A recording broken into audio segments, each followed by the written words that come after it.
Olá, eu sou o professor Jean Aquino e hoje vamos conversar sobre concordância verbal e nominal.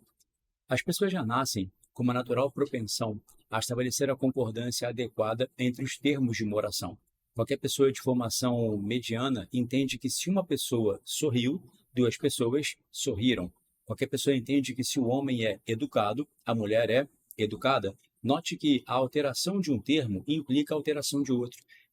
Essa alteração é chamada de concordância verbal quando envolve verbos e nominal quando envolve nomes. Vamos conversar aqui especificamente hoje sobre a concordância verbal, que é muito cobrada nos concursos, é de grande incidência. É uma das questões que sempre aparecem em qualquer prova que você venha a fazer.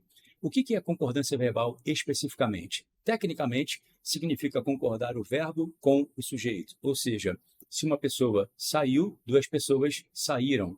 Se uma mudança aconteceu, várias mudanças aconteceram. Repare que o verbo vai sempre se flexionando em concordância com o sujeito da oração. Claro, isso depende muito de um aluno como você que consiga identificar o sujeito da oração e estabelecer entre o sujeito e o verbo a devida relação de concordância. Sujeito no singular, verbo no singular, sujeito no plural, verbo no plural. E aí você vai dizer, professor, mas na prova não é tão simples assim. Sim, a banca vai usar estratégias para que você não consiga enxergar os eventuais erros de concordância que aparecerão nas questões. O que vamos fazer aqui agora é esclarecer quais são as estratégias que a banca vai usar para que você não note esses erros dentro da construção da sua prova. Tudo certo? Vamos aqui ao slide.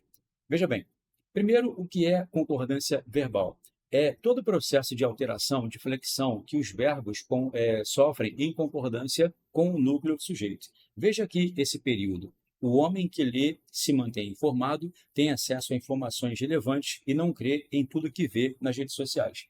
Temos aqui um período em que você tem vários verbos e todos eles em concordância com o sujeito comum que aparece no início do período. Veja aqui, o homem que lê, o verbo ler, se mantém informado, tem acesso a informações relevantes e não crê em tudo que vê nas redes sociais. Não de forma coincidente, eu já coloquei aqui verbos que são muito maldosos, verbos cuja pronúncia não se altera no singular às vezes, mas sofre uma alteração gráfica. Todos os verbos que você está vendo aqui indicados estão em concordância com o sujeito o homem, que é um termo no singular. Então, o homem que lê se mantém informado, tem acesso a informações relevantes e não crê em tudo que vê nas redes sociais. A concordância verbal determina que, se eu pluralizar o homem, eu vou ser obrigado a flexionar os verbos que aparecem na sequência. E foi justamente o que eu fiz no período abaixo. Eu peguei o sujeito o homem e o transformei em os homens. Temos agora aqui um sujeito no plural. Se você pluraliza o sujeito, os verbos necessariamente sofrem essa mesma flexão. E olha o que acontece com esses verbos especificamente, não coincidentemente, verbos muito cobrados no seu concurso. Quando você fala o homem que lê, transpondo ao plural, você fala os homens que leem. Sim, o verbo ler é um dos quatro verbos da língua portuguesa que, quando transpostos ao plural, sofrem a dobra das suas vogais. Os verbos crer, ler, ver e de, aqui no singular, se você os transpuser ao plural, eles vão automaticamente dobrar as suas vogais. Esse é um casinho especial muito frequentemente cobrado nos concursos. Então, o homem que lê, os homens que leem. Note o que acontece agora com o verbo mantém, que aqui no singular foi empregado com acento agudo, e quando você transpõe ao plural, ele troca para o acento circunflexo. Isso vai acontecer com os verbos que são oxítonos terminados em "em". Por exemplo, o verbo contém. Se você vir o verbo contém grafado assim, já sabe que está no singular. Se você transpuser esse verbo ao plural, você vai trocar o acento agudo pelo acento circunflexo. Isso acontece com verbos como mantém, detém, contém, retém, provém, advém. E é o caso. O homem que lê se mantém informado, os homens que leem se mantêm informados. Note que os dois verbos do singular foram transpostos ao plural e isso implicou aí a alteração gráfica desses verbos, tá? Aqui, um caso importante de concordância nominal. O adjetivo informado, que aqui está no singular, passa ao plural. Só que agora isso não é mais concordância verbal, concorda? Porque informado não é verbo, informado é um adjetivo. Quando o adjetivo se flexiona para concordar com o substantivo, homem educado, mulher educada, homens educados, mulheres educadas, a concordância não é mais verbal e sim nominal. Nominal envolve nomes. Na sequência, veja o que acontece com o verbo tem, que aqui está no singular e aqui aparece no plural. O verbo tem, ele faz parte de um grupo de apenas dois verbos que não recebem acento no singular, mas recebem acento no plural. Veja, os verbos tem e vem são dois verbos que no singular ficam grafados dessa forma, mas se você os transpuser ao plural, eles naturalmente vão ganhar esse chapeuzinho pluralizador que você está vendo aqui. Este acento aqui é chamado de acento diferencial morfológico, tá? Para nós, basta que você entenda que ele é empregado com a intenção de modificar botar o verbo no plural, pluralizar o verbo, mas sem alteração prosódica, tá? A pronúncia é a mesma, tem e vem, tem e vem. Então, olha o que acontece, ó. O verbo tem, que lá em cima estava no singular, aqui aparece no plural. Então, os homens que leem e se mantêm informados têm acesso a informações relevantes e não creem. O verbo crer é um daqueles cujas vogais se dobram no plural em tudo que veem nas redes sociais. Então, aqui você viu um exemplo típico de concordância verbal de uma questão de prova. Ele bota um verbo no singular, uma sequência de verbos no singular em concordância com um sujeito no singular, e pede a você a transposição desses verbos ao plural em concordância com um novo sujeito no plural. Trabalhei aqui, de forma proposital, com alguns verbos especiais que são muito cobrados na prova. Então, o básico da concordância verbal determina que se uma caneta caiu, duas canetas caíram. Se um cachorro fugiu, dois cachorros fugiram. Ou seja, você flexiona sempre o verbo de acordo com o núcleo do sujeito. Admita, exige muito mais atenção do que conhecimento. É claro que saber alguns casos especiais é muito importante e, na sequência, eu vou mostrar a você quais são os 5 desvios de concordância verbal mais frequentes em seu concurso. E é desafiador. Se você dominar esses 5 erros, você provavelmente vai ter um desempenho aí de 70% a 100% nas provas, porque eles vão sempre cobrar os mesmos erros que são muito sutis. Na sequência, vejamos aqui quais são os 5 desvios gramaticais mais frequentes na sua prova. Tá? Vamos lá. Principais desvios de concordância. Repara o seguinte, o erro de concordância, o erro de qualquer matéria no português, de qualquer aspecto gramatical, nunca poderá ser muito óbvio. Você não pode fazer um erro perceptível demais, não pode ser a gente vamos, ou então o pessoal saiu. Sempre é uma frase errada, mas cujo erro não incomoda. Veja aqui, o anseio dos homens e de seus filhos vão de encontro às suas capacidades. Admita, essa frase não incomoda, ela não parece errada, mas desenvolvamos aqui uma sagacidade. O que faz as pessoas perderem a noção de concordância verbal? Primeira estratégia, colocar o sujeito bem longe do verbo. Se eu distanciar o sujeito, o verbo, eu faço com que você não perceba com facilidade o eventual erro que possa haver ali. E o que acontece aqui? Veja, ó, o anseio dos homens e de seus filhos vão de encontro às suas capacidades. Veja onde está o verbo desta oração. Aqui está o vão, está vendo? Este verbo está bem distante do início da oração. Acredite, isso é proposital. Com esse distanciamento, ele espera que você não note o erro de concordância que faz o verbo vão estar no plural com o anseio no singular. O anseio vão de encontro, o anseio vão de encontro. Não, o anseio não vão de encontro. Na verdade, o anseio vai de encontro.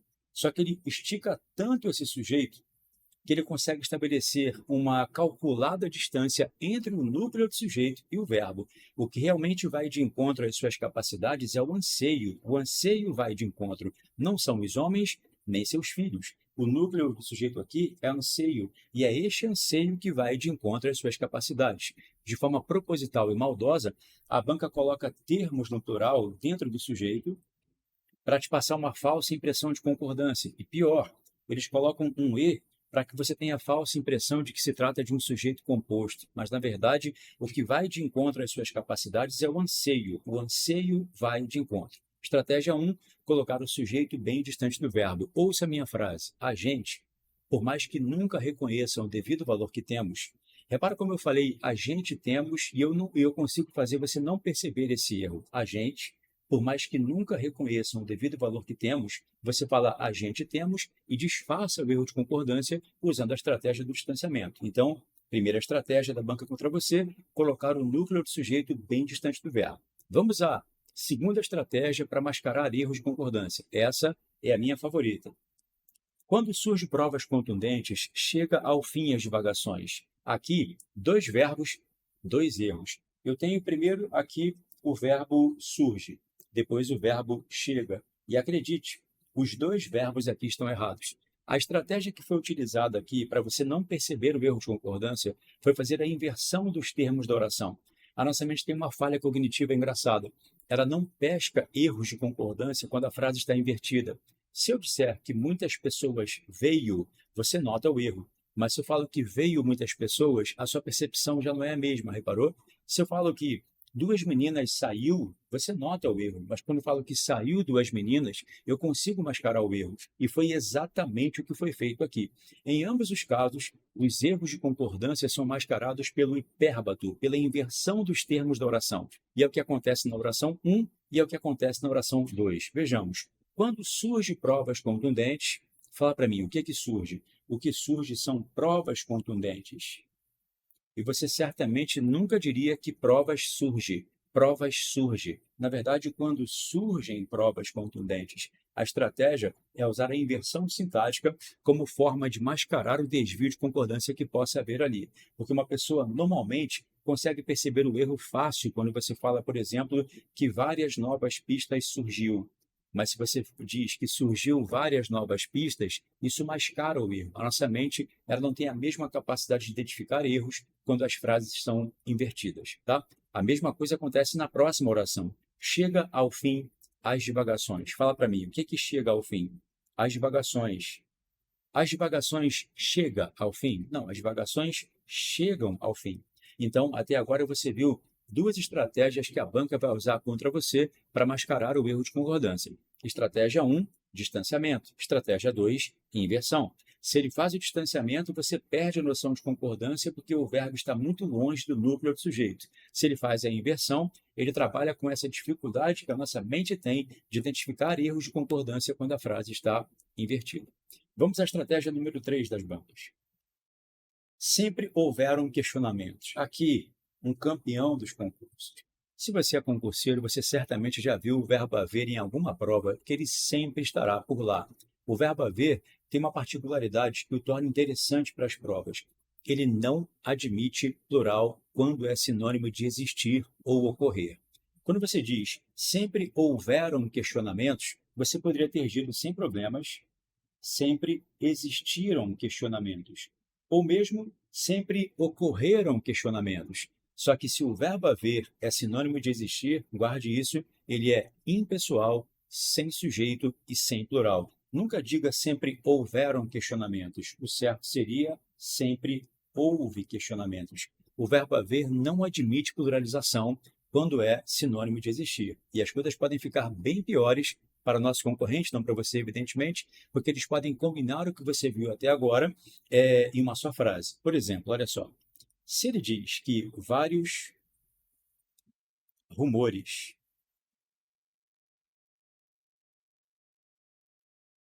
têm havido, quem além de você, meu orgulho, percebe que essa frase está errada. Vários rumores têm havido. Acredite, temos aqui um erro de concordância verbal. Quando você diz que vários rumores têm havido, você poderia ter dito que vários rumores têm existido ou que vários rumores têm ocorrido.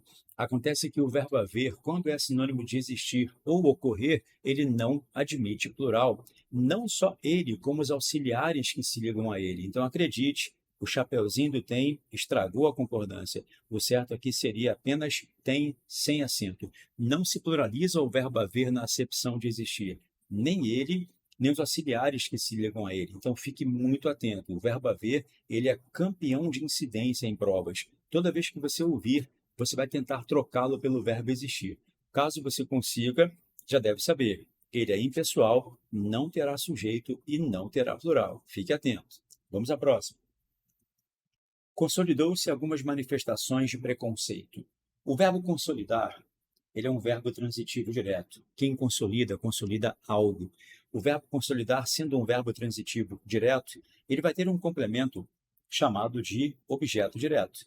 Então, o termo que eu acabei de sublinhar aqui para você tinha tudo para ser um simpático objeto direto, mas há um detalhe que você não pode desconsiderar. Acrescentou-se um "se" a este verbo transitivo direto, ó, consolidou o "se". E aí, entenda, se você vir que se anexou o "se" a um verbo transitivo direto, o cara que teria função sintática de objeto direto, acredite, deixará de ser objeto direto e passará a ser o sujeito da oração. Este "se" chama pronome apassivador e partícula passivadora, e certamente falaremos muito sobre ele em outras aulas. O pronome apassivador ou partícula passivadora, ele se anexa ao verbo transitivo direto e transforma o objeto direto em sujeito. E eis o problema. Temos aqui um sujeito cujo núcleo está no plural. Manifestações é um termo no plural. Portanto, o verbo não poderia estar no singular. Não poderia ser consolidou-se. O certo seria consolidaram-se. O correto, entendeu? Você certamente teve uma tia na escola que tentou fazer você entender que esta frase estava errada. Vende-se picolés.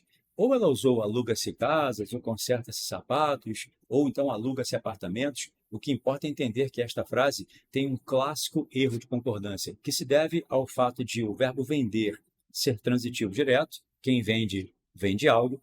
Picolés, portanto, tinha tudo para ser um simpático e geladinho objeto direto, mas aí apareceu o "se".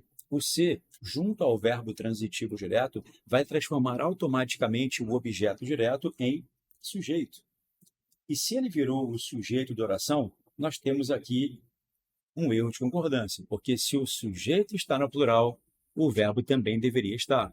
Por isso que não se diz vende-se picolés, o certo é vendem-se picolés. Então, fique atento.